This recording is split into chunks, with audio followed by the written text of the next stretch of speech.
जय Hind and hello everyone, welcome back to achievers Gurukul. SSC CGL 2022 approach कर रहे, hardly 15 दिन आपके एग्जाम में बचे हुए हैं। तो काफी सारे स्टूडेंट्स के फोन कॉल और मैसेजेस आ रहे हैं कि लास्ट के इन 15 दिनों में किस तरीके से एक सही डायरेक्शन में वो तैयारी करें और कॉन्फिडेंटली वो अपने एग्जाम को क्वालिफाई कर लें। ठीक है, तो काफी सारे स्टूडेंट्स को बताया गया, इन्फॉर्म किया गया फोन कॉल पे।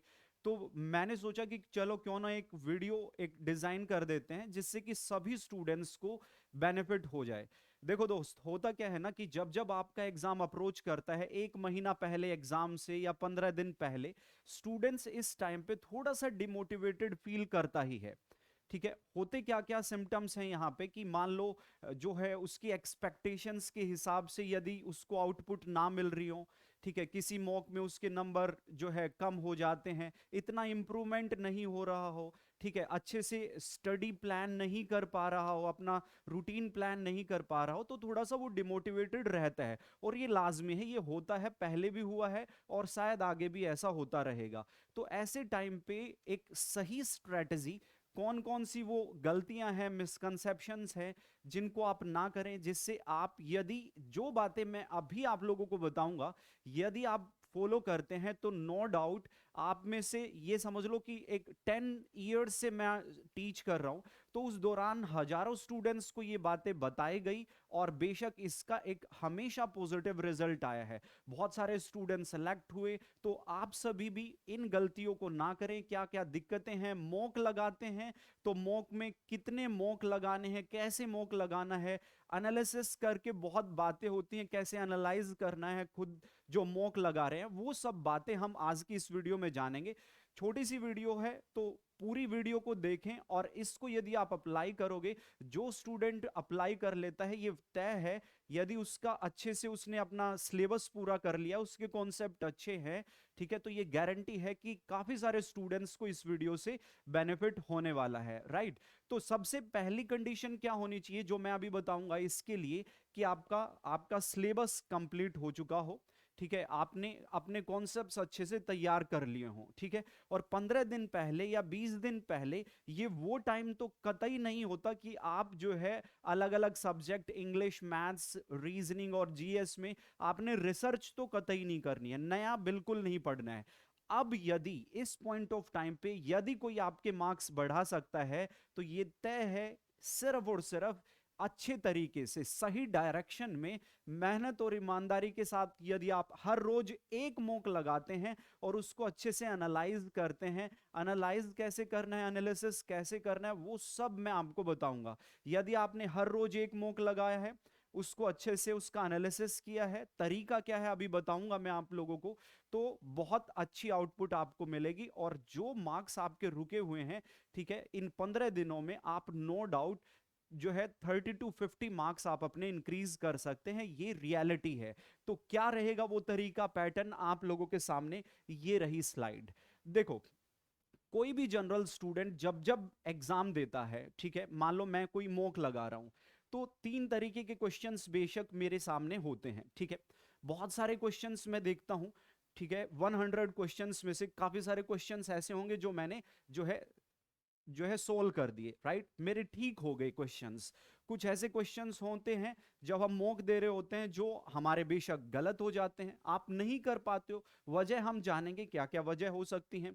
ठीक है, जो आपके गलत हो जाते हैं। अच्छा, तीसरा क्या होता है कि कुछ क्वेश्चंस ऐसे भी होते हैं, जब आप एक सीक्वेंस में चलते हो तो कुछ क्वेश्चंस को आप स्किप कर देते हैं।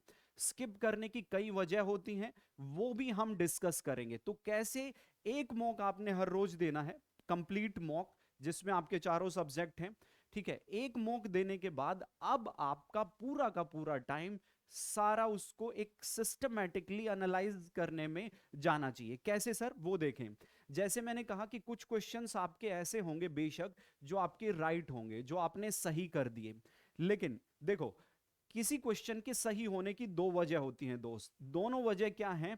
एक वजह होती है कि आप इस कॉन्सेप्ट को जो आपने सही कर दिया ना, आप जानते थे, आप डेडली श्योर थे कि हाँ ये कॉन्सेप्ट तो, ये क्वेश्चन तो आपका गलत हो ही नहीं सकता। तो एक तो सही होने की वजह ये थी, आपको कॉन्सेप्ट आता है, ठीक है, नो मतलब आता है यानी कि कॉन्सेप्ट आता है, आप जानते हो इसका जवाब कैसे देना है, ठीक है, तो आपने सोल्व कर दिया, ठीक है। और सबसे बड़ा पॉइंट तो ये है कि कभी कभार ऐसा होता है कि आपका कोई क्वेश्चन सही तो हो गया लेकिन फ्लूक होता है वो, ठीक है, आपने बस तुक्का लगा दिया, ऑप्शन ए बी सी, ठीक है, ऑप्शन सी एक्सपर्ट भी बहुत होते हैं, तो बस फ्लूक लगा दिया आपने और वो फिट बैठ गया, ठीक है। तो इस तरीके से आपके कुछ क्वेश्चन सही होते हैं। इसमें आपने करना क्या है सर, मैं सबसे इंपॉर्टेंट पॉइंट, अच्छा इंग्लिश में खासकर ऐसा होता है, काफी बार जब हम सोल्व कर रहे होते हैं ना, तो स्टूडेंट ने ऐसे ही फ्लूक लगा दिया कि बी ऑप्शन में एरर है, ठीक है, ऐसे हो जाती है, एक टेलीपैथी आ जाती है स्टूडेंट्स को कि हाँ बी ऑप्शन में एरर बता दी, दे डोंट नो एग्जैक्टली कि बी पार्ट में एरर है तो क्यों एरर है, उनको वजह नहीं पता है, बस बता दिया बी में, और वो कहीं ना कहीं अनजाने में जो है अनफॉर्चुनेटली तो क्या कहूंगा, फॉर्चुनेटली वो मिल जाती है, ठीक है। तो इस तरीके से इस पे आप काम क्या करना है, आपने, आपको क्या करना है, जिन क्वेश्चंस को आपने, आपको पता था और जो फ्लुक की वजह से सही हो गए, उन दोनों की एक्सप्लेनेशन आपने चेक करनी है। देखो दोस्त, सबसे बड़ा पॉइंट तो ये समझ लेना, 15 दिन पहले इतना टाइम तो कतई नहीं है आपके सामने कि आप पूरे सिलेबस को आप फिर से रिवाइज करोगे 2-3 बार, नहीं, आपने जितना रिवाइज कर लिया, जितना आपने कॉन्सेप्ट्स को पढ़ना था, रिपीटेशन करनी थी, वो कर चुके। अब आप रिवाइज करो उन क्वेश्चंस को जो आप मॉक दे रहे हैं, ठीक है। और मॉक के क्वेश्चंस रिवाइज करने से बेनिफिट ये होगा कि एक बार आपका सारा सिलेबस जो है वो रिपीटेशन में आ जाएगा, क्योंकि ज्यादातर जो क्वेश्चन आते हैं जिनकी जो ये कह लो कि जिनका ज्यादा चांसेस होते हैं वही क्वेश्चंस मॉक में होंगे, तो आपने कॉन्सेप्ट रिवाइज कर लिया तो बात बन जाएगी, ठीक है। जो क्वेश्चन आता था जिसका कॉन्सेप्ट पता था उसकी भी एक्सप्लेनेशन चेक करो, और इसकी एक्सप्लेनेशन तो चेक करना जरूरी है, जो फ्लूक लग गया बस ठीक तो हो गया, लेकिन ये देखो कि क्या तुमने जो कॉन्सेप्ट लगाया था और जिस वजह से ठीक करना चाहा था आपने, और जो एग्जामिनर ने, जो उस बुक के राइटर ने जो एक्सप्लेनेशन दे रखी है, क्या दोनों मैच कर रही हैं आपस में एक दूसरे से। यदि मैच कर रही हैं तो इसका मतलब जो आप उसको, वो आपको वो कॉन्सेप्ट आता था, यदि मैच नहीं कर रही हैं, बस ऐसे ही फ्लूक लग गया, इसका मतलब है कि आपने उसकी एक्सप्लेनेशन को भी चेक करके, अब जो एक्सप्लेनेशन आपने पढ़ी है उसको आपने ध्यान रखना है कि अच्छा इस तरीके से क्वेश्चंस आते हैं तो कैसे आपकी एरर होती है और कैसे आप उसको सोल्व करोगे। ये रही बात, जो क्वेश्चन आपके सही भी हो जाते हैं उन पे भी हमने काम करना है, एक पॉइंट। दूसरा पॉइंट पे आ जाते हैं, तो दोनों के आपने एक्सप्लेनेशन चेक करनी है, ये बात आपको समझ में आ गई है। अच्छा, फिर देखो कुछ क्वेश्चंस आपके ऐसे होते हैं सर जो आपके गलत होते हैं, ठीक है, जिन क्वेश्चंस को आप गलत कर देते हो। गलत क्वेश्चंस होने की वजह क्या होती है, कभी कभार स्टूडेंट्स क्या करता है कि क्वेश्चंस में सिली मिस्टेक्स वो करता है। सिली मिस्टेक्स कुछ ऐसी होती हैं कि आप बहुत जल्दबाजी में होते हो, कैलकुलेटिव पार्ट में एरर होगी, कैलकुलेशंस की आपने सही मल्टीप्लाई नहीं किया या सही डिवाइड नहीं किया या सही ऐड नहीं किया, बहुत जल्दबाजी में थे, क्विक में थे, तो उसकी वजह से आपसे क्या हो गई हैं, सिली मिस्टेक्स आप कर देते हो, ठीक है। फिर उसके बाद जो है, या फिर दूसरी वजह क्या होती है कि डोंट नो, आप जानते ही नहीं थे कि कॉन्सेप्ट जो है उसमें कॉन्सेप्ट क्या अप्लाई होगा, उसको नहीं जानते थे। तो आपने क्या करना है, अच्छा ये दोनों केसेस में आपने क्या करना है कि प्रिपेयर करने हैं, नोट्स तैयार करने हैं इनके, ठीक है, जो सिले मिस्टेक्स हो गई वो उनके भी नोट्स तैयार करने हैं, जो कॉन्सेप्ट नहीं आता था उसके भी नोट्स तैयार करने हैं, और उनको रिवाइज करना है मैक्सिमम, ज्यादा से ज्यादा, ठीक है। कम टाइम में पूरा सिलेबस रिवाइज करने का ये इकलौता तरीका है मेरे दोस्त, ठीक है। जो कॉन्सेप्ट नहीं आता था, कैसे क्यों गलत हुए, या तो कॉन्सेप्ट नहीं आता था बस कर दिया, लेकिन आपने, आप खुद श्योर नहीं थे कि वो सही होगा या नहीं होगा, या फिर कुछ सिले मिस्टेक्स हो गई हैं, तो उन सब के आपने नोट्स तैयार करें, ज्यादा से ज्यादा रिवाइज करें। तीसरे क्वेश्चन वो भी होते हैं जो हम स्किप करते हैं, ठीक है। आप 100 क्वेश्चंस में से स्टूडेंट ज्यादातर क्या करते हैं, जो है क्योंकि नेगेटिव मार्किंग है तो वो नहीं चाहते कि रिस्क लिया जाए और नेगेटिव मार्किंग में हम जाए, तो नहीं आता तो उसको साइड ही कर देते हैं। तो ना आने की वजह क्या रही होगी दोस्त, ये भी ध्यान दो। देखो, कोई क्वेश्चन जब नहीं आता है तो उसकी वजह आपकी ये हो सकती है, तो कि या तो कॉन्सेप्ट कोई न्यू कॉन्सेप्ट आ जाता है। न्यू का मतलब क्या होता है, यदि मैं इंग्लिश के तरीके से बात करूं, तो इंग्लिश में होता क्या है कि एक फ्रीक्वेंसी होती है क्वेश्चंस के पूछने की। जैसे कुछ चैप्टर, ज्यादातर चैप्टर में काफी सारे कॉन्सेप्ट्स ऐसे होते हैं जिनको बार बार एग्जामिनर ने पूछा है अपने प्रीवियस ईयर्स में, लेकिन कुछ कॉन्सेप्ट्स ऐसे भी हैं जिनकी फ्रीक्वेंसी बहुत कम है। तो यदि कम फ्रीक्वेंसी वाला कोई कॉन्सेप्ट पूछ लिया, तो वो, क्योंकि आपने जो ज्यादा फ्रीक्वेंसी जिनकी थी उनको ज्यादा रटा हुआ था, तो कम फ्रीक्वेंसी के कॉन्सेप्ट आपको तैयार नहीं थे, तो वो आपके लिए क्या हो गया, न्यू हो गया। या फिर थोड़ा सा टेक्निकल यदि आप, एग्जामिनर ने क्वेश्चन घुमा दिया तो वो आपके लिए नया हो जाता है, तो इस वजह से आपने स्किप कर दिया, आपने आंसर करना ठीक नहीं समझा। दूसरा वजह होती है कि कभी कभार ऐसा होता है कि हमें कॉन्सेप्ट ही हिट नहीं होता। स्किप हम क्यों करते हैं, हम सोल्व कर रहे होते हैं, सोल्व करने के बाद आंसर नहीं निकल रहा, और आंसर ना निकलने की वजह यह है कि आपको, क्योंकि जो है एक लिमिटेड टाइम पे पेपर भी कंप्लीट करना है, तो आपका concept on the spot hit नहीं हो पाता, आप पहुंच नहीं पाते आंसर तक। तो आंसर तक जब नहीं पहुंच रहे तो हम उसको स्किप कर देते हैं, कॉन्सेप्ट हिट नहीं हुआ तो। तीसरा क्वेश्चन, तीसरा ये भी होता है कि हमेशा ध्यान रखना, हर सब्जेक्ट में एक दो क्वेश्चन एग्जामिनर हमेशा टफ बनाता है, वो जानबूझ के बनाता है, ताकि वो कट ऑफ जो उसको पहुंचानी है ना, उसके जहन में है, उसको पता है कि कहां तक कट ऑफ जा सकती है। तो हर सब्जेक्ट में 25 क्वेश्चंस में से प्रीलिम्स में आपके दो तीन क्वेश्चन वो टफ रखेगा ही रखेगा। तो ये वजह भी होती है कि आप टफ क्वेश्चन है तो आपने साइड कर दिया, छोड़ दिया, और आपने सीधे सीधे जो आपसे हो रहे थे उन क्वेश्चंस को सोल्व कर लिया।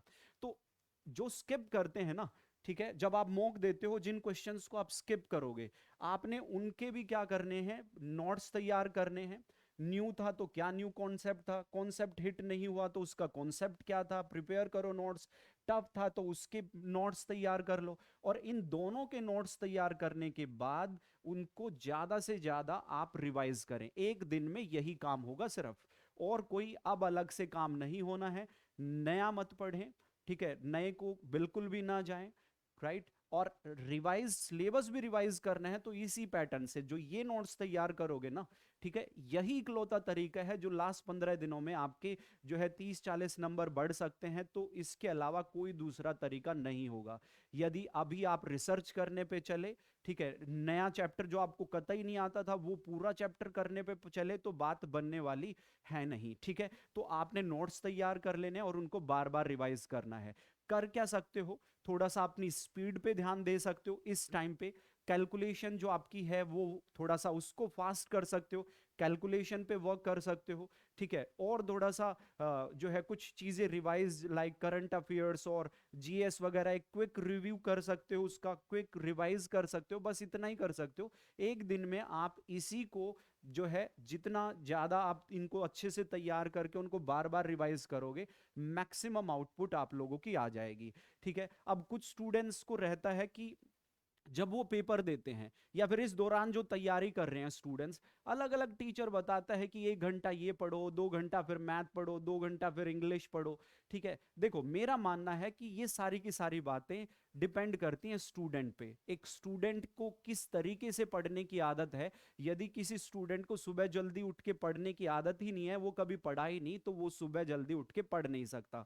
यदि उसको रात को पढ़ने की आदत है, वो रात में पढ़े। तो टाइम टेबल हमेशा अपने अकॉर्डिंग बनाएं, पहले कौन सब्जेक्ट पढ़ना है कौन नहीं पढ़ना है वो थोड़ा सा आप देखें, ठीक है, आप अपने तरीके से उसको डिजाइन करें, ना कि एक फिक्स किसी टीचर ने बता दिया तो उसको एज इट इज फॉलो कर रहे हैं। पता चल रहा है कि आप एनर्जेटिक ही नहीं हो पा रहे हैं उस शेड्यूल में, तो दूसरे का शेड्यूल आपके ऊपर इंपोज नहीं हो सकता, आप उसके अकॉर्डिंग तैयारी नहीं कर सकते। ये भी हमेशा रहता है, तो आप अपने तरीके से लगाएं। जब मॉक लगाते हैं तो मॉक हमेशा, मेरा मानना है कि जिस सब्जेक्ट में आप कॉन्फिडेंट हैं, आप एक्सपीरियंस्ड हैं, आप उसी सब्जेक्ट को पहले अटेम्प्ट करें। जैसे मैं हूं, यदि मुझे पेपर देना हो तो सबसे पहले मैं इंग्लिश को सोल्व करने जाऊंगा, ठीक है। मैथ्स में मुझे पता है, या दूसरे सब्जेक्ट मान लो जीएस मुझे आता ही नहीं है और मैं जीएस को सोल्व करने लग जाऊंगा, तो मेरे ज्यादा क्वेश्चन अटेम्प्ट में नहीं करूंगा। और शुरुआत में यदि ज्यादा क्वेश्चन अटेम्प्ट नहीं कर पाया तो उससे मेरा मोरल डाउन होगा, मेरा कॉन्फिडेंस डाउन होगा। मैं उस सब्जेक्ट को सोल्व करूंगा सबसे पहले जिसमें मैं कॉन्फिडेंट फील करता हूं, जिसमें मुझे अच्छा लगता है, मैं सारे क्वेश्चन, मैक्सिमम क्वेश्चन मैं सोल्व कर पाऊंगा, मुझे श्योर है, तो मैं उसमें जाऊंगा। आप ज्यादातर क्वेश्चन करेंगे, सोल्व कर देंगे, आपका कॉन्फिडेंस लेवल बूस्ट होता चला जाएगा। सारा खेल कॉन्फिडेंस का है मेरे दोस्त। यदि आपका कॉन्फिडेंस मेंटेन रहा रहे तो पेपर भी अच्छा होता है। जो क्वेश्चन आपसे पहले गलत हुआ करते थे हम उनको भी सही कर लेते हैं।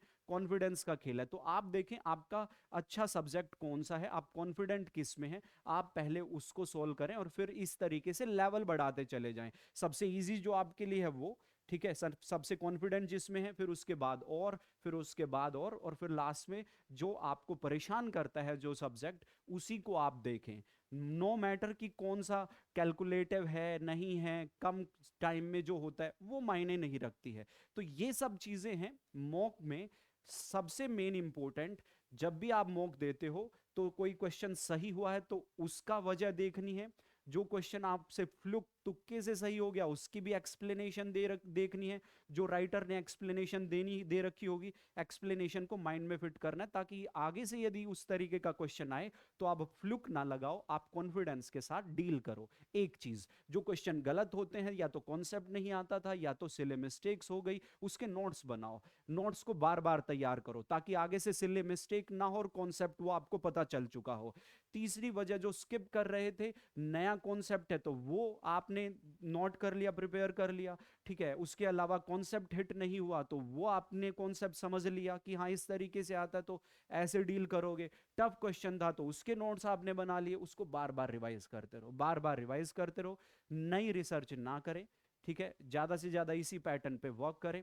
बाकी यदि आप फॉलो करते हैं तो जरूर इसके बेनिफिट होंगे दोस्त, ठीक है। हंड्रेड्स ऑफ स्टूडेंट्स को बेनिफिट हुआ है, उनको सिलेक्शन मिला है, अब आपकी बारी है, राइट। तो इतना ही है मेरी साइड से। बाकी यूट्यूब पे आपकी क्लासेस चल रही हैं, क्विक प्रैक्टिस यदि आप चाहते हो, अचीवर्स गुरुकुल हमारा यूट्यूब चैनल है, उसको आप शेयर करें, ज्यादा से ज्यादा स्टूडेंट्स तक बताएं। अभी प्रैक्टिस चल रही है एसएससी सीजीएल जो है आपका प्रीलिम्स को ध्यान में रखते हुए और मेंस को भी ध्यान में रखते हुए, राइट। बहुत अच्छा कंटेंट क्वालिटी के साथ मैं अवेलेबल करा रहा हूँ। क्विक प्रैक्टिस करनी है तो आप वहां पे आ सकते हैं, अचीवर्स गुरुकुल यूट्यूब चैनल पे। चैनल सब्सक्राइब नहीं किया तो सब्सक्राइब कर ले, शेयर करें अपने दोस्तों के साथ। मिलते हैं नेक्स्ट किसी वीडियो में, तब तक के लिए सभी को Jai Hind, take care, love you all, thank you.